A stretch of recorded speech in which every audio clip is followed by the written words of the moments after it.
Mr. Saktiandi Supra. Mr. Speaker, question 9, please.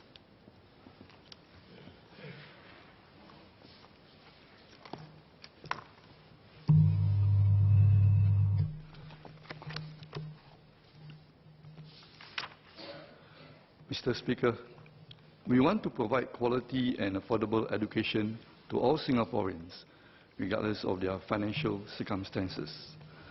For higher education, there is significant subsidies at all levels. Specifically, ITE course fees are funded at over 90% subsidy. In addition, the government provides a range of financial assistance schemes, FAS, for students who need further assistance. MOE financial assistance schemes are designed to support up to 2/3 of our students. In academic year 2016, over 70% of students at ITE received some form of financial aid or scholarships, such as the CDC CCC bursary and the MOE bursary.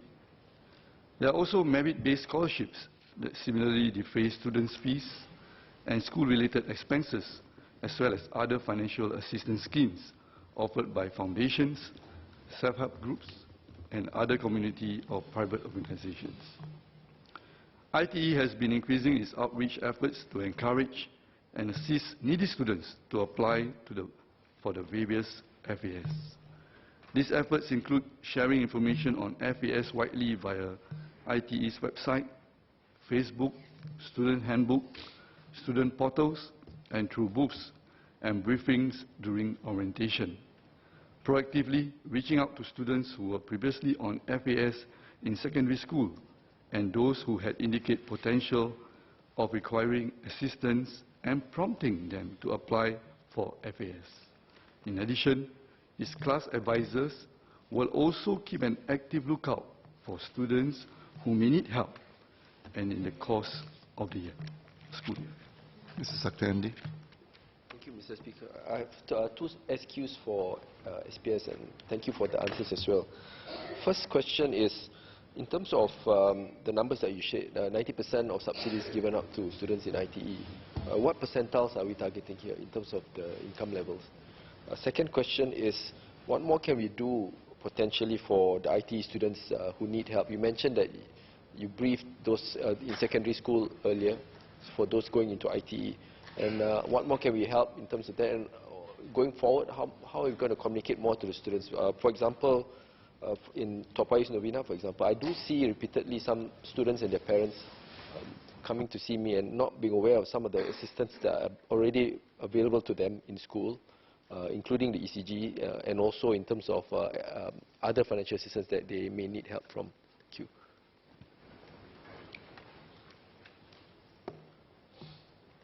So I thank the member for the supplementary question.